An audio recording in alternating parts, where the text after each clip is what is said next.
Pat, how many are you expecting? Got about 21. Oh, I meant your colleagues. Oh, it's just you. We checked with Pat. She said the only two who said that. Yeah, Steve.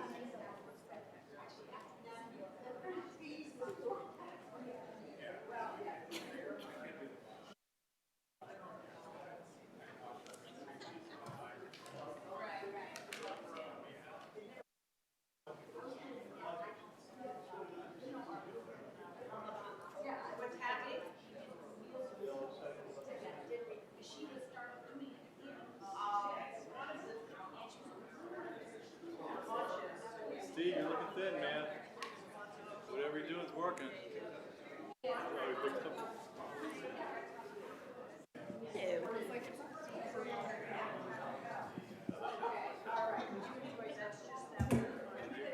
not even doing that.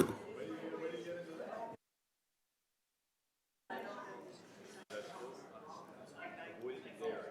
I'm only 2 pages. You're going to keep them? Never. He doesn't even have a nameplate. You do. You gotta do you have an exercise bicycle? Okay, good evening, everyone. Thank you for being here. It is 6:30 and a little after 6:30, and so we want to respect for everyone, try to start on time. Welcome to the Arlington delegation meeting before the General Assembly. Very happy that you all are here. The process is that we've got a sign-up sheet out front. We're giving everyone 2 minutes to speak. I'll be of course, a lot of leeway with that, but try to get your presentation within 2 minutes. Krista Jones is taking our time for us here today, and so I might just tap on the microphone to get you to try to close up your comments when we get to the 2-minute remarks. And so I'd appreciate you doing that because we got a lot of really good speakers tonight. I'm Delegate Patrick Hope. I represent part of Arlington County. I'm entering my 6th session. My district is really central part of Arlington County. If you think of the metro on Orange Line, my district starts around Courthouse and goes all the way to the East Falls Church, right up to the Falls Church line. It kind of borders at the north around Lee Highway and at the south at Columbia Pike. And so I'm sort of central part of Arlington County. And I know I'll be joined by some of my colleagues later on. But before we do that, why don't we go ahead and first I want to acknowledge and thank the League of Women Voters for being the sponsors of this evening's event. I know you've done it. You do it every year, and this is a tremendous service. And on behalf of the Arlington delegation, we greatly appreciate that and that sponsorship. And so our first speaker tonight will be the president of the Arlington League of Women Voters, and that's Joan Port. And what I'll do going forward is I will announce the first speaker, and I'll say followed by the second. So if your name is called, just know that you're going to be in the queue. So we have our first speaker is Joan Port, followed by Paul Ferguson. And so, but first, Joan, thank you again for the sponsoring today, and look forward to your comments. The floor is yours. Thank you, Delegate Hope. On behalf of the League of Women Voters of Arlington, I'd like to thank all of you for this opportunity to once again host this very important pre-session hearing. As always, one of the main goals of the League is to assure that every person who wishes to vote has an easy path to the polls. A recent Northern Illinois University study places Virginia as the second worst state for voter access and ease of voting. Only Mississippi ranked lower. It is imperative that we take immediate steps to alleviate these impediments to voting, many of which are remnants of our Jim Crow past. I have included a link to that study on the bottom of my remarks.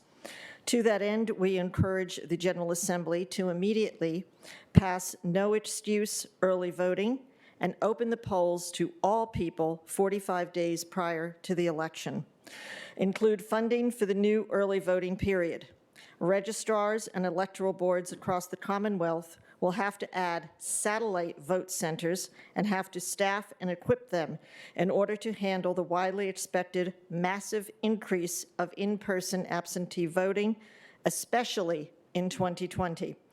Without any funding, localities will have unprecedented expenditures for elections. Arlington needs at least one more early voting site for 2020.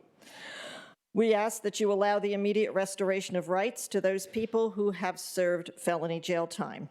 We ask that you remove the restrictive and confusing voter ID laws, most of which were enacted in 2014. We ask that you permit same-day voter registration, meaning people can register and vote simultaneously. Voter registration must no longer end 20 days prior to the election, just as most people are tuning into the race. We ask that you accept and fund the Virginia Department of Elections recommendation to replace Veris, the outmoded, patched-together, and vulnerable elections database in which Virginia's voter registration list is currently maintained. Virginia needs a brand-new, more secure elections computer system. On other issues, Virginia has the opportunity to bring redistricting out of the shadows and into the hands of the citizenry. In order to restore faith in our democratic process, we must pass the constitutional amendment and set an example for the nation on how we can rise above the politics to draw fair maps so that our elections are about the power of ideas and people and not the power of cartography. Can I go on? I have one more piece. Sadly, I join many past leaders in again demanding the passage of the ERA. I sincerely hope that I am the last lead president who has to do this. It is unconscionable that Virginia has not yet done so. And considering that we did not ratify the 19th Amendment until 1952, we can once again erase some of our problematic history. We also call upon you to protect the reproductive rights of women, ensure the safety and security of immigrants, and to enact gun violence protection measures that give sanctuary where it is due to the average citizen. Attached, you will find the legislative priorities of the League of Women Voters of Virginia, which are endorsed by the Arlington League. As the League of Women Voters of the United States enters our 100th year, we will continue to do all we can to empower the voter and defend democracy, and we appreciate your efforts to that center. Thank you. Thank you again, Joan. I have been joined by some of my colleagues, and I'll start with my colleague to my right, someone from the People's House. We'll start with the House first. Delegate Lopez. There we go. Good evening, everyone. My name is Alfonso Lopez. I'm the representative from the 49th District, which is South Arlington and Eastern Fairfax. I am the majority whip for the House Democratic Caucus, and I'm so excited to be here this evening. Thank you.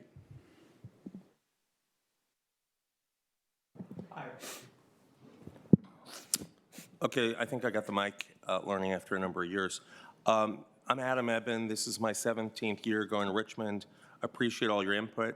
I represent in the Senate this South Arlington, south of Columbia Pike, and I will just mention I serve on these committees in the Senate, or I will serve, Appropriations and Finance, Commerce and Labor, General Laws and Technology, Privileges and Elections, Transportation, and I represent the Senate on the Northern Virginia Transportation Commission. And I don't know what the rules are. In Richmond, we eat at our desks, so I don't know if we're allowed to eat up here or not, but I hope someone will wave at me if they don't. Thank you. Good evening. I'm State Senator Barbara Favola. I represent a large portion of Arlington. I'm referred to as a senator from Arlington. But my district also has a tail. I go up the Potomac River. So I have parts of McLean, all of Great Falls, which is in Fairfax, and 6 precincts in Loudoun County. So I have a very long district. I will be chairing the Rehab and Social Services Committee when we start the 2020 session. And I will continue to serve on transportation, local government, and rules. I guess I've been added to rules. So it'll be a busy year, and I'm the Democratic. We have 2 whips in the Senate. I'm one of the 2. So, and of course, many of you know me because I served on the Arlington County Board for 14 years before I served in the Senate. My former colleague, Jay Fassett's in the back. He's keeping track, and Paul Ferguson, who's now clerk of the court. So we've all moved on, not to better things, to different things, but we're all still serving you. So it's nice to be here. Sure. That works. It's on. I am Delegate Mark Levine. Most of my district is in Alexandria, but I am proud of the 5 precincts I represent in Arlington. I have Fairlington, Shirlington, Abingdon, and also the Oak Ridge, Aurora Hills area.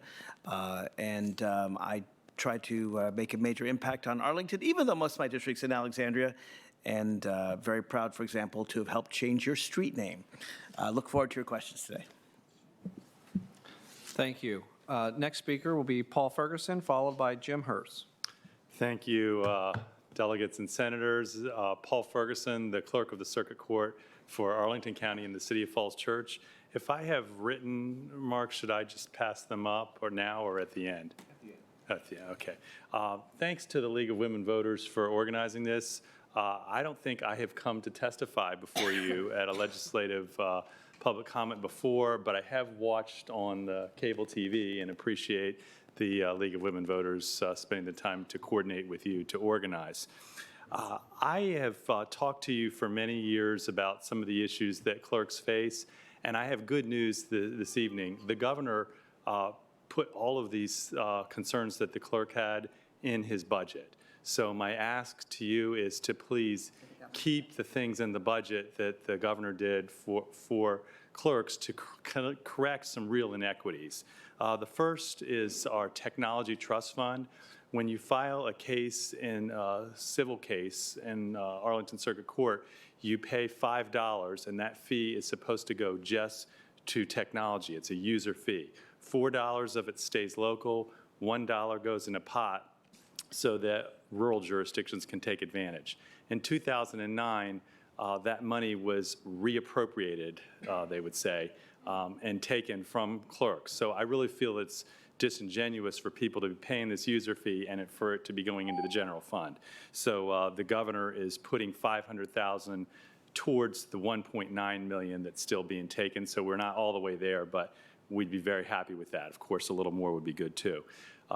District court clerks make more than circuit court clerks, starting salaries. The governor put $1.8 million in the budget to take care of that inequities. There's a number of courts that only have 2.5 staff, and unlike me, they're not able to go on vacation or really run the office if one person's out. The governor put $350,000 in his budget to make sure there's a minimum of 3-person staffing. So thank you for keeping an eye on those things, and if you could keep them in the budget, I would be grateful. I'll also be leaning on all of your advice and how I can best make sure that happens as we go through the process, which I know is a little bit tricky, so I'll be keeping in touch with you. Thank you. Thank you. I'll give my written remarks to Jim Hurst, followed by Carol Skelly. Just as an aside, as Chief Farr was leaving after the swearing in, I told him that if I'm hurt in a public place in this county, it won't be by a firearm, it will be by an electric scooter or a bicycle.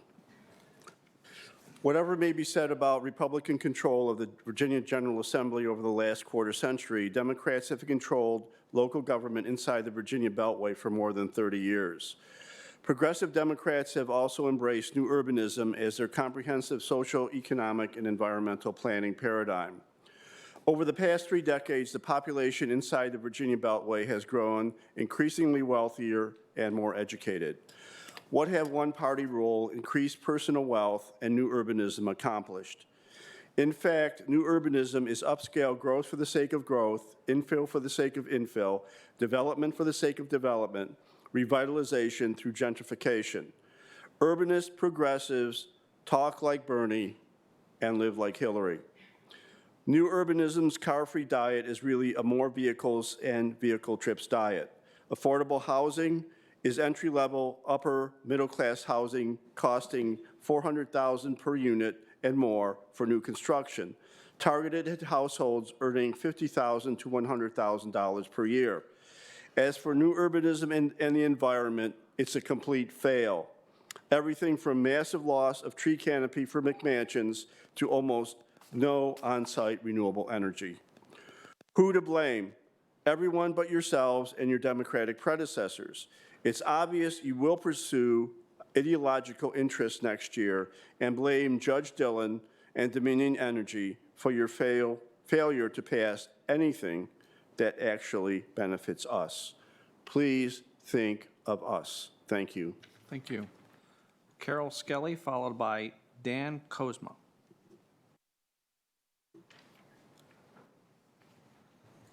Good evening, senators and delegates. Thanks for the opportunity to speak to you tonight.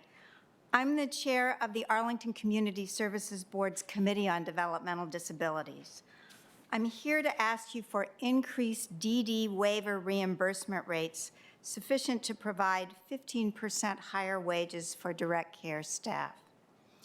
The 2011 Department of Justice settlement agreement mandated both more waiver slots and more robust choices of community-based services to be funded by the waiver. The legislature has granted new waiver slots each session since 2011. However, the reimbursement rates have not been updated since before 2013. Uncompetitive waiver rates no longer cover the most fundamental services mandated under the settlement agreement. Neither families nor nonprofit service providers are able to hire staff at the low wage rates funded by the waiver. Direct care staff earn salaries that put them below poverty level for a family of 4. They often work 2 or 3 jobs and commute from long distances.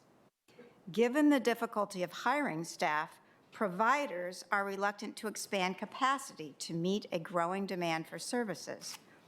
The capacity shortage is eroding the choices of waiver holders.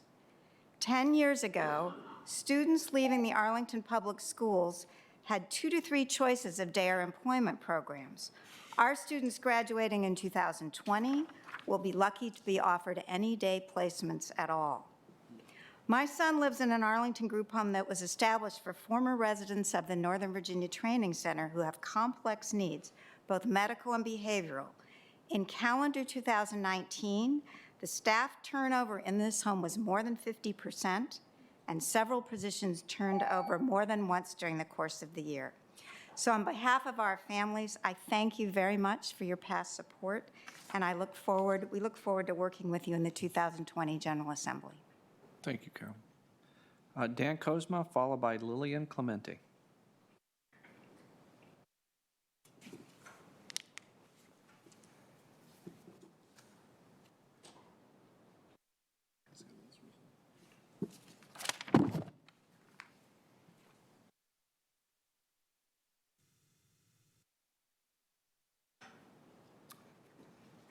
Delegates and senators, it's my pleasure to be here. My name is Dan Kozma. I and my wife Lynn and our son Stephen have been residents of Arlington County for about 30 years.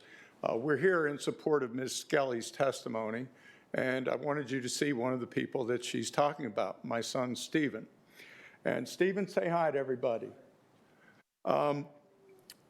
We live right across the street from Yorktown High School on Yorktown Boulevard, and I appreciate the opportunity to tell you of our needs and concerns. Stephen will be 30 years old next month. I will be 70 years old. My wife will be 72. Stephen is a quadriplegic. He can't walk, toilet, bathe, dress, or feed himself. Stephen has very limited language as well due to his cerebral palsy. But Stephen is mentally alert, enjoys people, and is engaged in his world. Stephen listens and understands everything. You understand everything I'm saying, Stephen? Recently, we lost our long-term aide for Stephen, and we had difficulty replacing him. For about 3 weeks, we were desperate, and my wife and I were doing all of the care for Stephen.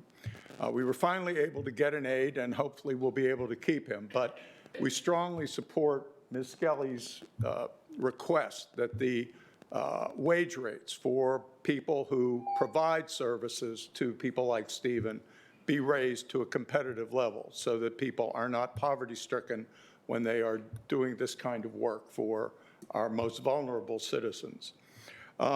Second issue that I want to discuss is the serious problem we are facing that there are apparently no spaces available in any group home in Arlington for someone as compromised as Stephen. We have been looking for a placement for a number of years now without success. At our ages, caring for Stephen is becoming increasingly difficult. He's a pretty large person, as you can see, and moving him around is difficult. My wife can't do it anymore. I can do it, but it's becoming more challenging even for me. The older we get, our health has been good so far, but that could end at any time. And the older we get, the more likely it is that we are going to face physical or health issues that are going to prevent us from taking care of Stephen. So it's important that we have more spaces in group homes that can accommodate the most vulnerable and needy among us. We want to stay, and we want Stephen to stay in Arlington. Many of the services provided here are great, and we appreciate them. Stephen is in a day program at MVLE in Springfield. He participates regularly in Arlington County's Young Adults Going Places group. Just last weekend, he made Christmas ornaments that are now hanging on our tree. On Sundays, I take Stephen to an Arlington adaptive swimming program at Yorktown High School. It's right across the street from where we live. And he loves swimming. Before we started swimming, he played Challenger Little League Baseball on Sundays for about 10 years at the fields in Barcroft. So we appreciate the services here. We would like to stay here. We want Stephen to stay here. But we need more group homes for people like Stephen. If Stephen is placed in a group home, and we hope that he is soon, I am sure that as long as we are able, we'll bring him home on weekends. We take him to movies, to Nationals games. We were thrilled with the Nationals season this year. And occasionally to Wizards and Caps games. Stephen loves sports. And thank you for this opportunity. Stephen, say thank you to the folks. EO, that's thank you for Stephen. Thank you. I have copies of my You can, yeah. Thank you. Thank you, appreciate it. Yeah, why don't you give them to, we'll pass them around. Thank you, Mr. Kozma. Thank you. Sorry, I went over time. No, it's okay. Lillian Clemente, followed by Andrea Vargas. Thank you, Stephen, for coming. Thank you.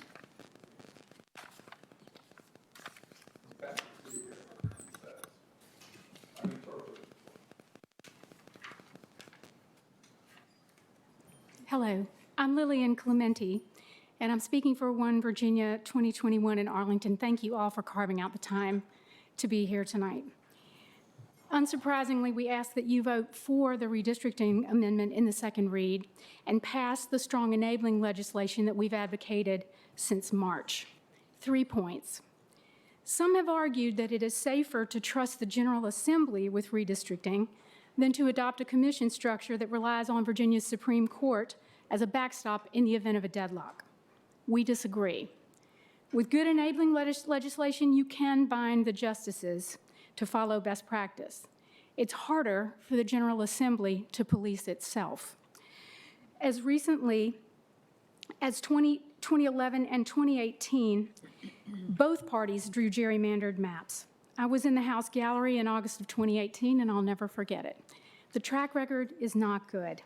With all due respect, we're your constituents and we love you. We believe the legislature is the greater threat to fair redistricting. Second point, we are not backing this amendment simply to get a win at any cost. We care too much about fair redistricting to settle for a hollow victory, and we respect our fellow Virginians far too much to peddle something we don't believe in. We support this amendment on principle, and we take our personal integrity seriously. Third, the proposed amendment would give citizens a seat at the redistricting table for the first time. It would enshrine protections for minorities in Virginia law for the first time. It would make redistricting transparent for the first time. And it has support from Common Cause, the Brennan Center for Justice, and Fair Vote, and about 70% of our fellow Virginians, according to a recent Wasson poll. The Commission is by far the safer choice for fair redistricting. Please support it by passing the amendment and strong enabling legislation. Thank you. Thank you.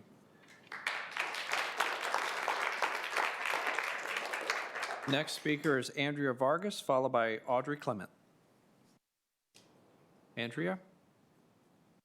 Okay, so, oh, here she comes. Okay, good.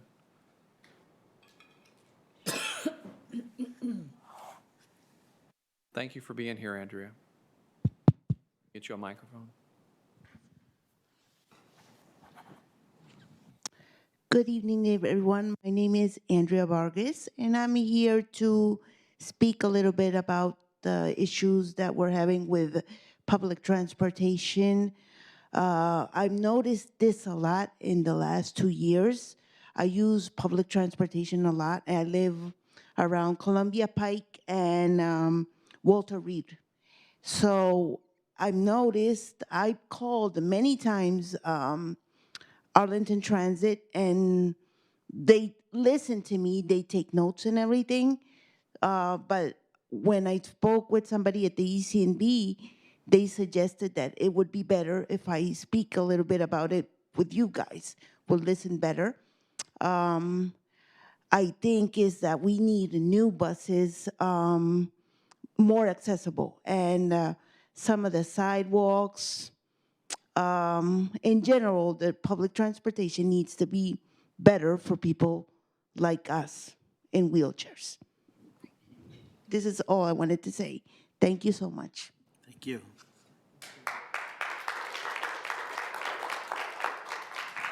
Thank you so much, Andrea. That was great. Next speaker is Audrey Clement, followed by Bernard Byrne. Ms. Clement, welcome. Welcome, members of the delegation. I'm Audrey Clement from Westover.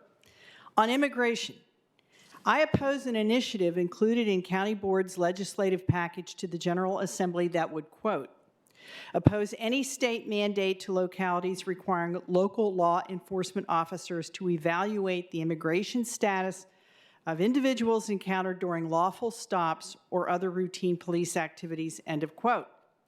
First, this language turns the law on its head because police officers are required to enforce the law, including immigration laws.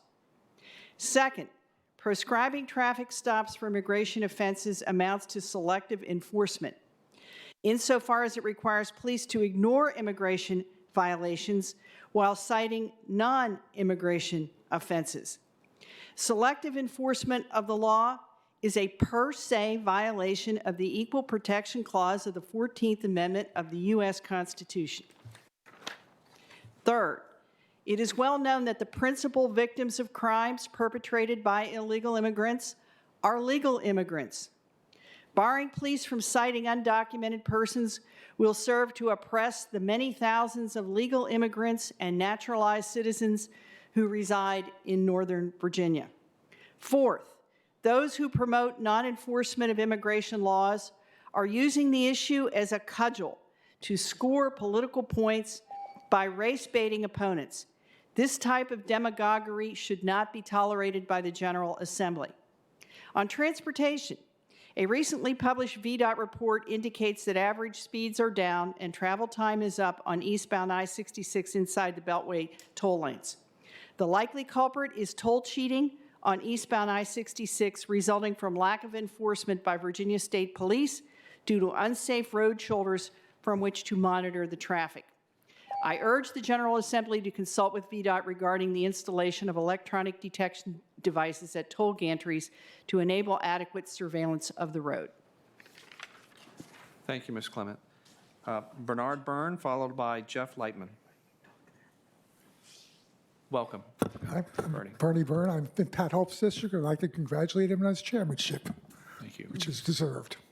I've come here about 3 points. Number one, which the Governor Northam's budget has said that he wants to not renew that $150 rebate that people get on their income tax. As you may know, about 2 months after you filed your income tax, you got a rebate. I think it was 150, maybe it was 110. This was done because the federal government had basically taken away the deductibility of state taxes. There was only a one-time bill, but it was really because the budget doesn't change, it should be extended. So if you don't want the Republicans to blame Democrats for increasing taxes, you better watch out for this one, because that will be a great campaign issue for the Republicans if you take away that $110. Second, ERA. I said this last year, but just remember, if they pass the ERA, the women will be subject to draft. In addition, it will probably affect the right of a father to say the woman can't have an abortion. The father has an equal right to a woman to decide whether there should be an abortion or not. You don't hear them, but think about that and bring it up in the committees. Will that have an impact? It'll change your whole perspectives. In addition, there's a sort of thing in court that generally gives the mother the custody of the child. That will be really end. Again, think about this when you talk about it. If you want to pass the ERA, that's what will happen. Go ahead and do it. Okay, one other thing, marijuana, just the legalization of marijuana, just say no. Wait till the FDA approves it or different versions. And remember, the cartels will be the biggest beneficiary of this because they can undercut the legal ones. It's happened in California. The cartels are selling most of the marijuana there. Thank you. Thank you, Mr. Byrne. Jeff Lightman, followed by Zach Huntington.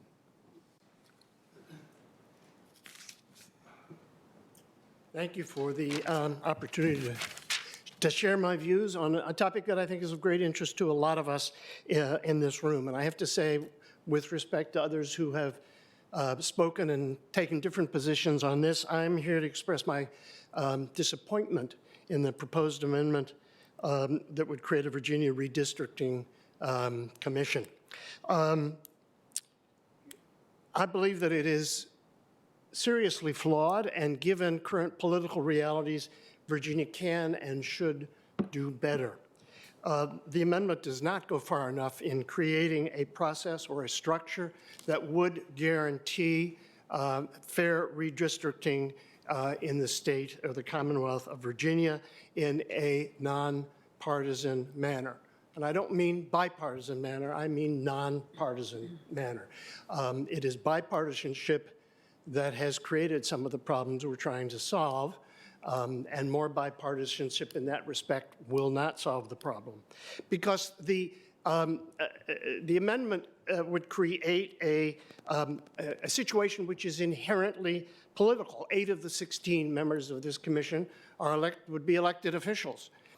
Equally divided between the two parties, to be sure, but that does not guarantee equity.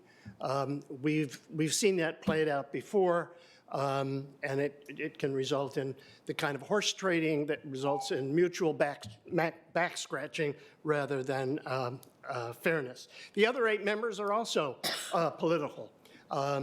They're selected by a committee of 5 judges who got their positions by political appointments, and from lists submitted by members of the legislature, who, of course, are elected officials.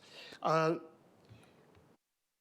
only way to get politics out of the system is to get politicians out of the system. So I strongly urge you to meet with other members of the Democratic majority in both houses. Let the amendment die. Create, through legislation, a better system that would guarantee an equitable redistribution, and then over the next several years, create a new constitutional amendment that would be enshrined and that would guarantee fair redistricting for many decades in the future. Thank you. Thank you, Mr. Lightman.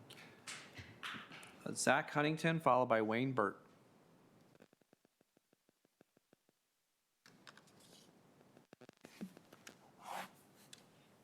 Welcome, Mr. Huntington. Thank you for taking the time to let me speak to you. And first, I'd like to thank you all for your commitment to environmental causes in Virginia. It definitely helps. I work for Clean Fairfax. We're a local nonprofit. We're focused on litter issues in the state, specifically single-use plastics. We have a couple things that we're really focused on this year. Something we've been working on for a few years is getting something done about plastic bags in the state. We do a lot of litter monitoring, and it's one of the most common things we find. At storm drains that are close to stores, they're about 25% of the litter that's in the creek. Senator Ebbins' bill that puts a 5-cent tax on plastic and paper is something that we really like. It would help create the new mindset of getting away from a throwaway lifestyle and creating a circular economy. So that's SB 11. SB 106 would ban fracking in Eastern Virginia groundwater management area. Something else that we are really focused on is the Virginia state litter tax. It hasn't been adjusted for inflation in 43 years. That leaves Virginia with about a $5 million shortfall on money that's dedicated towards litter abatement and reduction strategies. That's all I have for you. Thank you. Thank you. Thank you, Mr. Hunter. Thank you. Wayne Burt, followed by Joseph Lowe.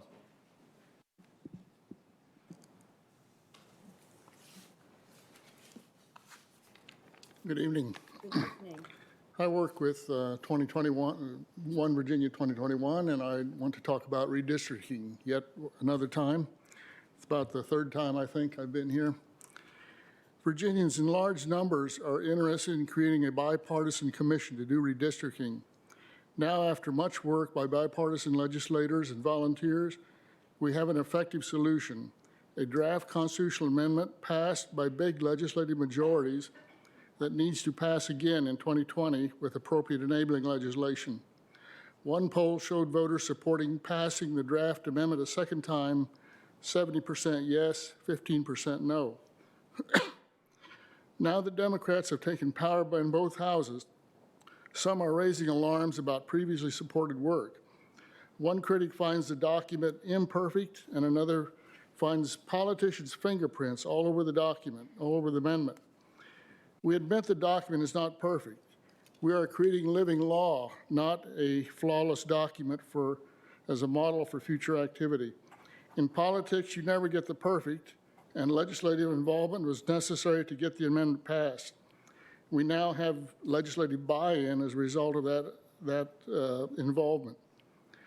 One critic finds loopholes that would allow the Supreme Court to get involved if the legislature does not improve the commission's work, and suggests we start over with a temporary fix and defer creating a constitutional amendment to the future. Yet the Supreme Court is the final appeal if the legislature cannot agree on the commission's product, just as is the case now if parties cannot agree. But with transparent procedures, there will be tremendous pressure on the commission and the legislature to provide a workable product. And it is not a foregone conclusion that the work of the Supreme Court would be unfriendly to our cause. Creativity should now go into enabling legislation, not new bills. Now it is too late and too risky to start over, and we need to finish what we have started. And given the Democrats' past record on gerrymandering, there is no guarantee that we could trust them to write a fair bill. I urge you to support a realistic, imperfect, but strongly supported constitutional amendment to improve the redistricting process in Virginia.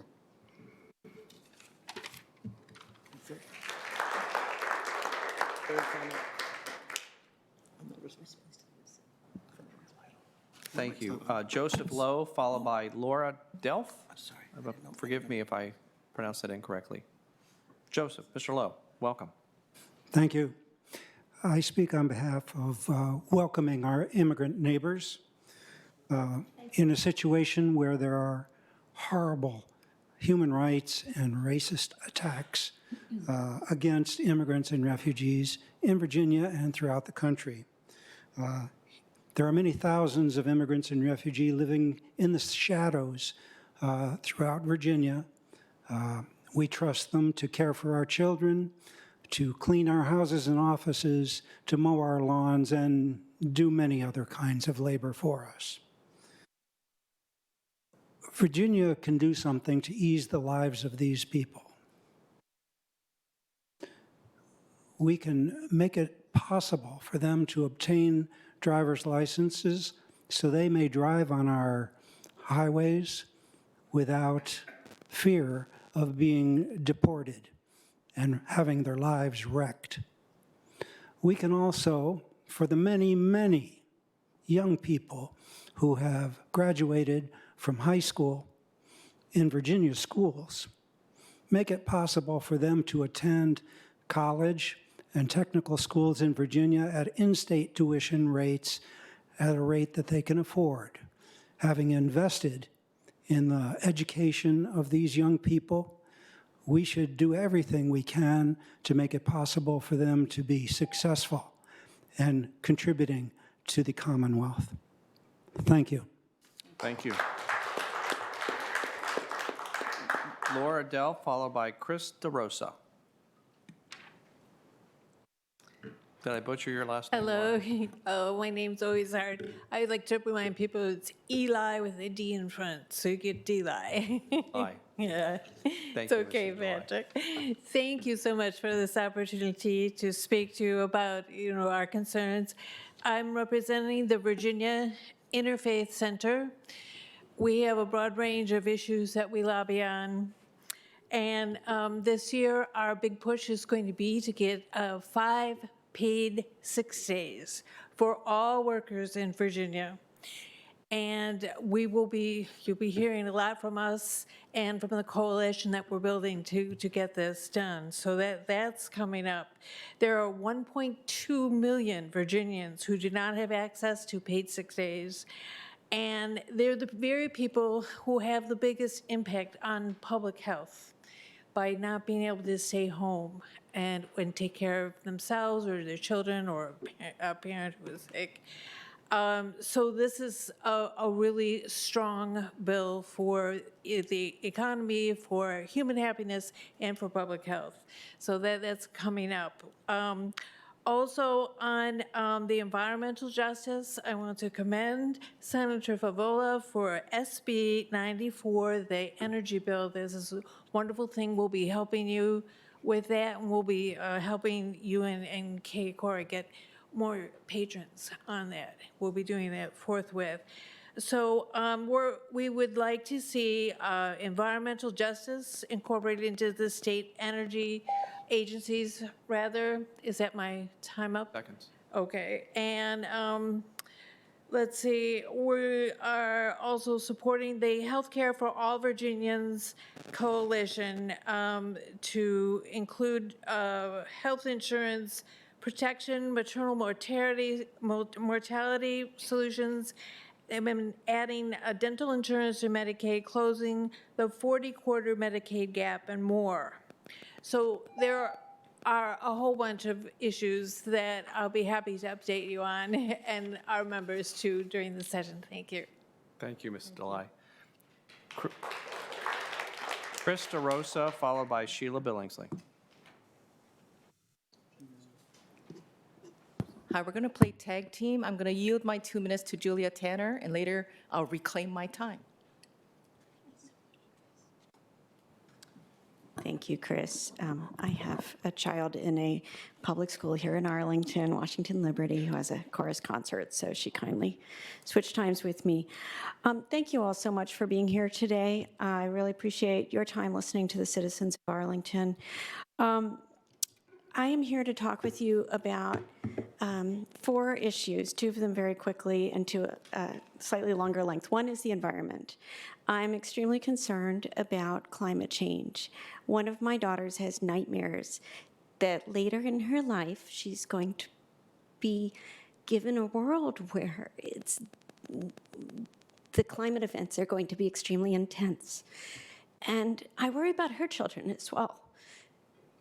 So I would ask you to please join Reggie and do whatever you can to ensure that the greenhouse gases do not, that we do not pass that cusp that is rapidly approaching. Thank you so much.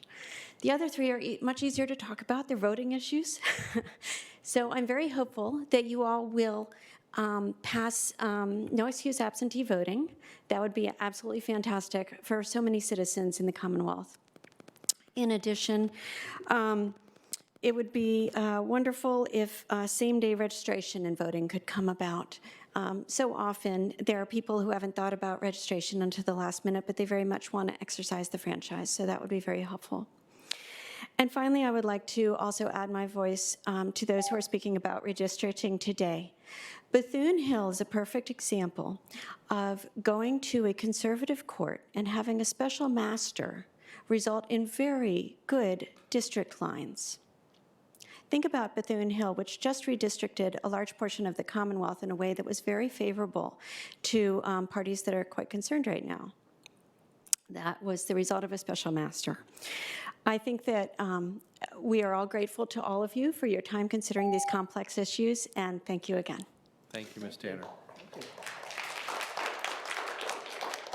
Sheila Billingsley, followed by Lucy Beednell.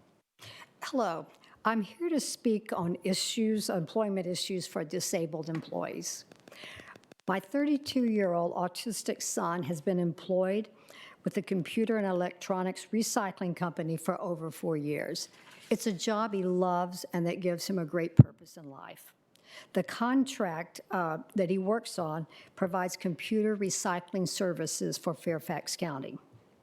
Last year, Fairfax County recompeted the contract and they awarded the recycling contract to a rural North Carolina company based on cost. The loss of the contract resulted in 12 disabled employees losing their jobs. There was no consideration in the Fairfax County RFP to give preference to a company hiring disabled employees. The company, along with parents like myself, protested the contract with the North Carolina company. As a result, Fairfax County decided to cancel the contract with the North Carolina company and recompete the contract in 2020. In the process, we learned it is illegal for state and local procurement in Virginia to give a preference to companies hiring disabled employees. The parents approached the state legislatures to write new legislation giving procurement preference to companies hiring disabled employees in the same way preferences are given for small business, minority and women-owned business, and others. And finally, I'd like to take this opportunity to thank Patrick for proposing legislation to address this issue. Thank you.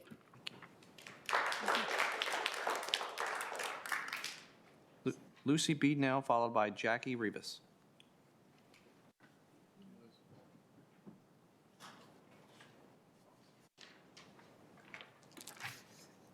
Good evening. I'm Lucy Beednell from the Arc of Northern Virginia, and this is what's left of my voice. Thank you all very much for the opportunity to speak tonight. So I was thinking back recently, and the Department of Justice settlement that Virginia has regarding improving quality services for people with developmental disabilities began 2 months after I moved into my current role. So essentially, every day of my working life has been monitoring this DOJ agreement for the entire time it's been going on to see if Virginia is doing better for people with developmental disabilities. And as we're looking at wrapping up that 10-year agreement, I can say, for sure we are. Though it falters, we actually have a crisis system that we never did before. We're trying to find ways to measure quality. And when people call me and ask about affordable housing, I don't give the answer I did 10 years ago, which was, how long can you wait? I now say, how fast can you move? And it's very exciting. On the other hand, when we started this settlement agreement, we had 7,000 people waiting for Medicaid waivers, and this month we have 13,000. 10 years ago when the agreement began, people finally got the golden ticket of a waiver and went out and sought services. And now people call me and say, why did I wait so long? No one takes this. There's no one accepting this reimbursement rate.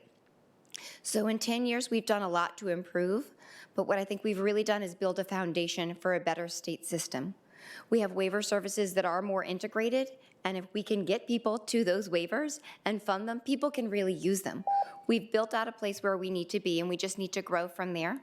So I'm hoping 2020 is our year for ending the Priority 1 waiting list, making sure we continue with affordable housing, reimbursement rates for waivers going up, keeping people with developmental disabilities out of jails and instead included in their school environments, and making sure people have options for supported decision-making instead of just guardianship. So thank you all very much. We are so excited to be working with all of you in 2020. It's going to be a big year.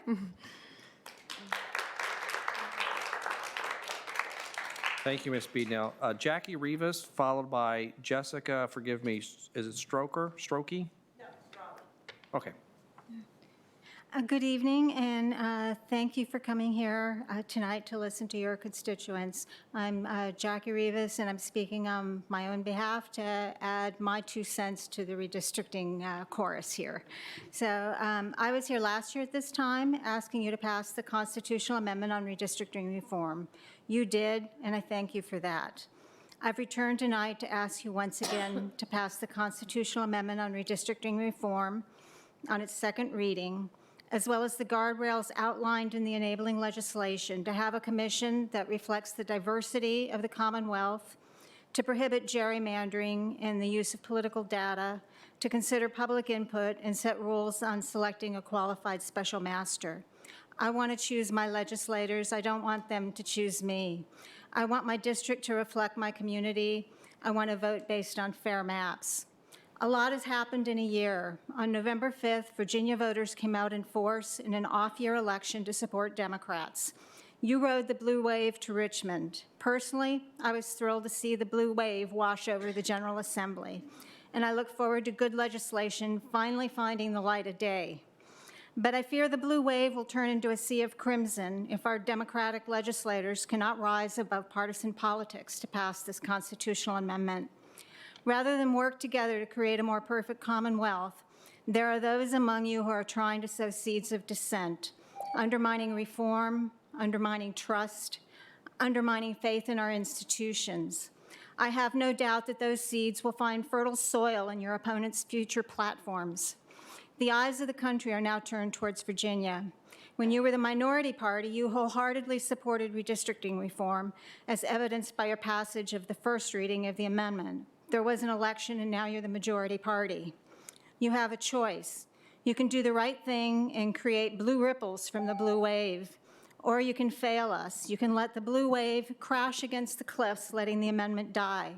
By doing so, you will show that the Democrats are the party of hypocrisy, and you will set the stage for reform failures elsewhere in our nation. But I want to believe that you still support redistricting reform and will pass the amendment. And I would like to believe that, yes, Virginia, there is a Santa Claus. Thank you for your time. Jessica Strothwig, followed by Mara Salcedo. Hi, good evening. Delegates and state senators. My name is Jessica Strother, and I'm a Arlington County resident and am here on behalf of my daughter, Stephanie, who's a Fairfax County resident. She's differently abled and spends quite a bit of time with me in Arlington. We both travel around the state quite a bit, visiting some of the state parks and other facilities, as well as visiting local parks and facilities. One of my concerns is that all of our local and state parks and facilities continue to remain very accessible. In recent years, I've noticed that many of these places are very accessible now, but it's important to continue to keep that front and center. You can still encounter problems with accessibility. I think an earlier individual, Ms. Vargas, pointed out that issue with using buses. Beyond that, I think people tend to overlook the fact that when you make certain places particularly accessible, it also helps the senior community. And I think folks kind of overlook that. Last but not least, on accessibility, many people that are differently abled don't travel quite as much as others do. I mean, that doesn't mean that's always the case, but they tend to use local and state facilities and parks more. So keep that in mind. The closing point I want to make, and it's a separate point that Ms. Skelly touched on earlier, is I think it's particularly important to keep in mind how the employees in group homes are paid. I spent a lot of time in my daughter's group home in Fairfax, and there's no question there's issues there. So thank you for listening. Have a good holiday. Thank you so much, Ms. Strother. Ms. Salcedo, followed by Lisa Coteen-Gerchik. Good evening, delegates, and thank you for hearing us tonight. I'm Lisa Coteen-Gerchik, and I'd like to speak for a moment about voting and elections. You know as well as anyone in the world that elections are the bedrock of American democracy, and we need to make voting accessible and easy for everyone who is eligible to vote. So I would urge you to support legislation that would provide early voting for the entire 45-day period without any excuses, whether in person or by mail, to eliminate the photo ID requirement that exists, and to permit same-day registration. I'm an election officer myself, and I have seen that this would be a very valuable way to improve the participation that we have in our Commonwealth. My second issue is election security. Yesterday, the government presented a budget proposal. For the sake of security, there are 3 items that I would urge you to fund in his proposal. The first is to implement a robust and comprehensive training and certification program for local election officials across the Commonwealth. The second is to create 3 new positions, information security positions, to implement improvements to information security and risk management. And the third is to fully reimburse localities for the salaries of general registrars and electoral board members. This is something that we really need because there is a disproportionate burden on localities. General registrars today must be far more technically proficient.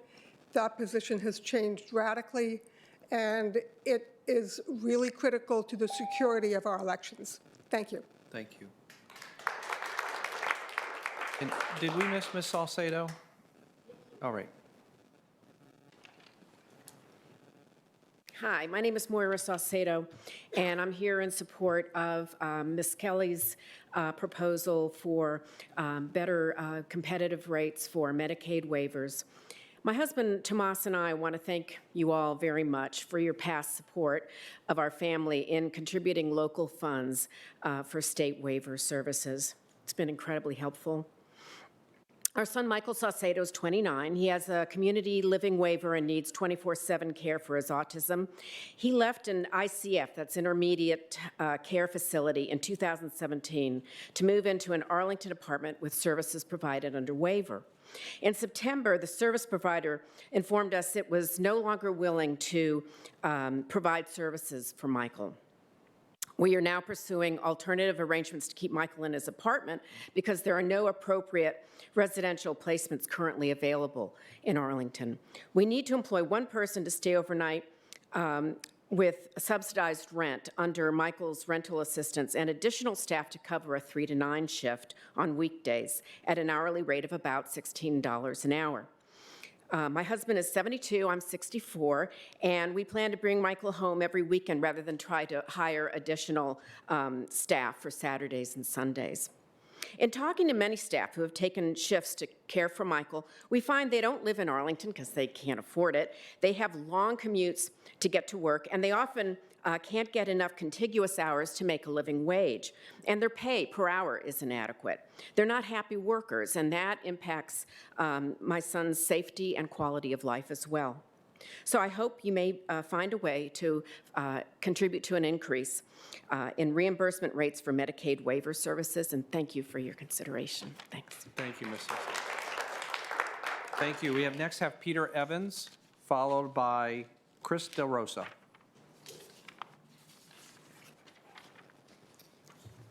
Good evening, and thank you for coming out to hear from us. I appreciate delegates and senators taking the time, and certainly the League of Women Voters for creating this wonderful opportunity. My name is Peter Evans, and I'm here. I live in Arlington, in Ashton Heights, and I'm supporting the efforts of One Virginia 2021 to encourage you to pass the proposed constitutional amendment on second reading next month, along with strong enabling legislation and adequate funding. We citizens of the Commonwealth finally have a chance to develop fair legislative district maps through an open public process in which we, the people, have a direct voice. And we thank you for getting us this far. It may not be perfect, but it's a big step forward, and we should try it and see how it works before merely assuming that it's not good enough. We've been humiliated for a long time by the federal courts, the Washington Post, and others because our existing laws have enabled both Democrats and Republicans to corrupt our legislative district maps for selfish, partisan, and discriminatory purposes. With the rest of America watching, I believe the proposed redistricting reform will put us in a leadership role, and that will be a welcome remedy to the low esteem that we have earned in recent decades. Concerns have been raised that a few devious commissioners could obstruct the proposed mapping process, and about the integrity and loyalties of our Supreme Court justices. But I think that is a worst-case scenario. I think both Democrats and Republicans in our General Assembly can see the long-term advantages of an open public process. I think the proposed commission and SCOVA should be presumed to have our best interests at heart, and I believe we should stay the course following the good faith proposal approved in the last session and learn as we go. I applaud your efforts in the 2019 session to give us a more fair process and urge you to continue this strong course forward through the second reading with strong enabling legislation and an appropriation of sufficient funds. Thank you very much. Thank you, Mr. Evans. Chris DeRosa, followed by Kevin Smith.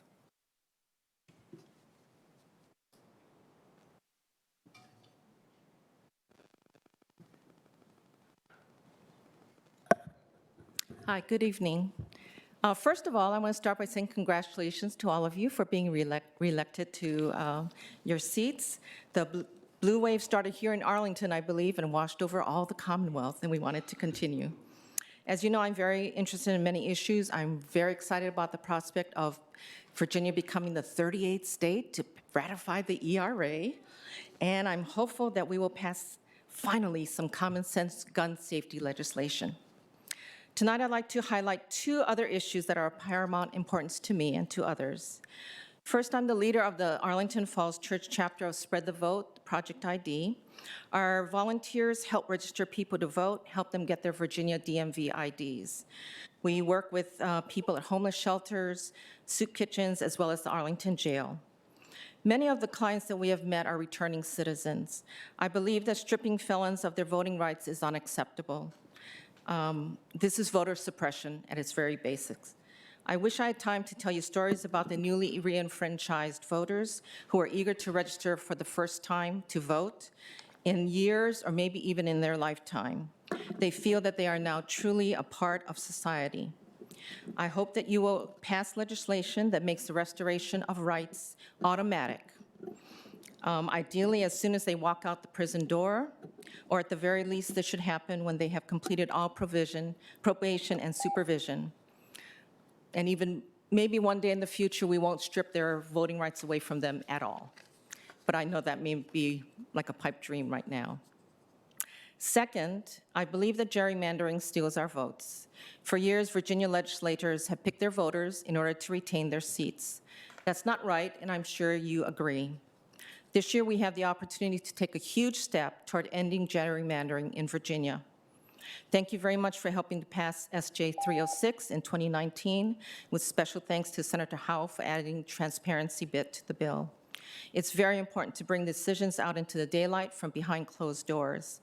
For the first time, citizens will be represented on the redistricting commission. And yes, we do need strong enabling legislation, as others have alluded to. Despite the loud noises in the background, I urge you to pass the constitutional amendment once again in 2020. With all due respect, we must not leave it to the legislatures. I ask you to do what's right. The nation is watching us. We don't want the Democrats to be labeled as hypocrites if we reject this opportunity. I thank you for your kind attention and your support. I look forward to seeing you in lobbying days in Richmond in 2020 when we can accomplish a lot together. Thank you. Thank you, Ms. DeRosa. Thank you for your advocacy. Kevin Smith, followed by Ms. Claston.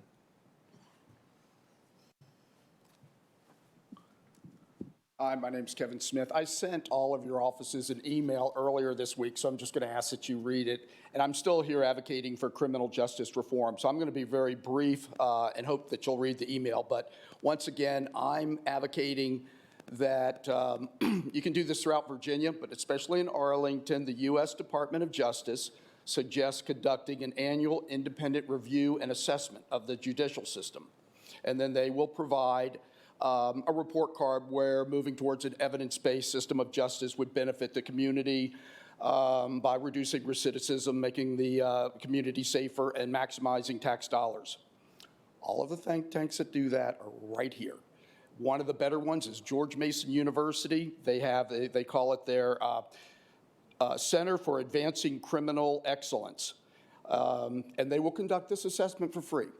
And they just simply hand the judicial system a report card and saying, this is where you could benefit by following these procedures. It will reduce recidivism and makes the community safer.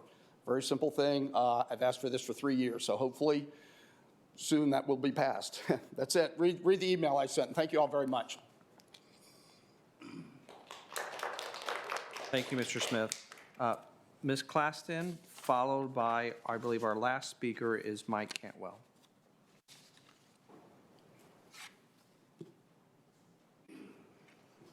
Hi, my name is Lucia Claster, and I'm the parent of a young adult with disabilities.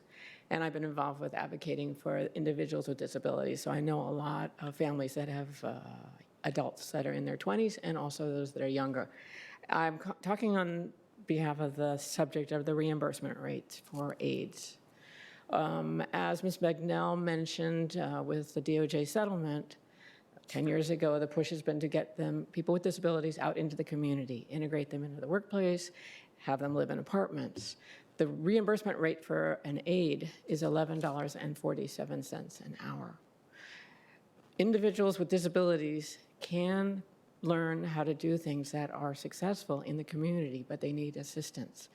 They cannot be just dropped off, and they like to use terms of natural supports. And I don't know about you, but not everyone in an office is going to turn around and always give help to someone who needs assistance with a disability. If we don't pay aides more money, what happens is that we will have more community problems where there'll be situations where more assistance is needed, and whether it's from the police or social workers or other people, it's going to come out one way or the other. My son is sort of, you could say he's a success story. He plays the piano, so I found him a volunteer position at Sunrise where he plays. He was playing 4 days a week for the last year, but now they had a change in management 3 weeks ago, and they've told me they only want him 2 days a week. What do I do with the other 2 days a week? Luckily, I have a fantastic aide, and she comes regularly, but my son has friends.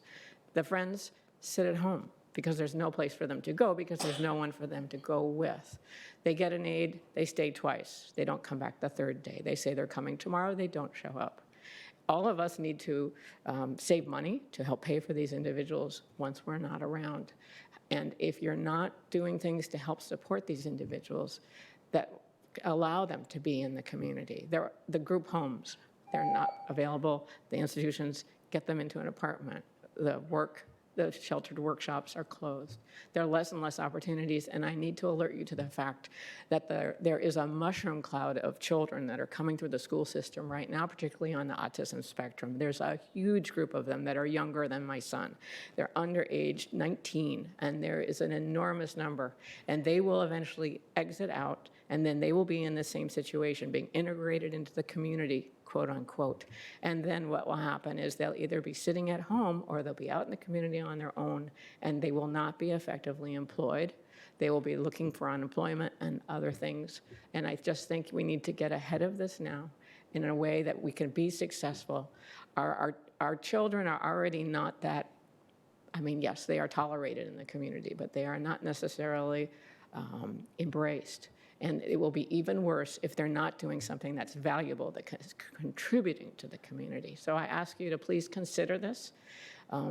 Try to imagine surviving on $11.47 an hour. And if you don't live in Arlington and you've got to travel an hour to get here, how much of your pay is being spent just to cover Uber or bus? Yeah, thank you very much. I appreciate it. Thank you, Ms. Classer. Our final speaker on my list is Mike Cantwell. Welcome, Mr. Cantwell. Good evening. My name is Mike Cantwell, and I'm here today representing Fair Vote Virginia. I'm here today to advocate for a bill that will allow ranked choice voting in cities and counties in Virginia.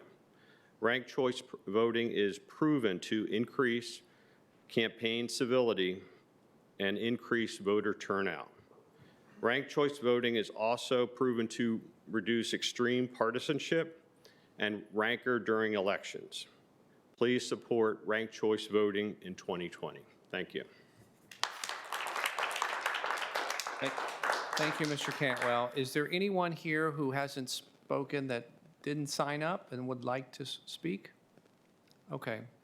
Well, good. Well, on behalf of my colleagues, I know Senator Eben had to leave, but I wanted to thank you again for coming this evening. We really do take your comments very seriously. We listen very intently. Practically all of us were taking notes here tonight, and so we really appreciate your engagement. One thing I will tell you, and I know my colleagues will agree, we ask you to please stay engaged. Please come to Richmond and advocate for all of these many causes that we've heard today. Every single one of us has an email that you can sign up for our newsletters that we all put out regularly, probably weekly emails during the session. Please sign up for those. We welcome that. We welcome your engagement and really appreciate your attendance tonight and your advocacy. So on behalf of the delegation, thank you, and we hope to see you in Richmond. Have a wonderful Happy holiday. holidays.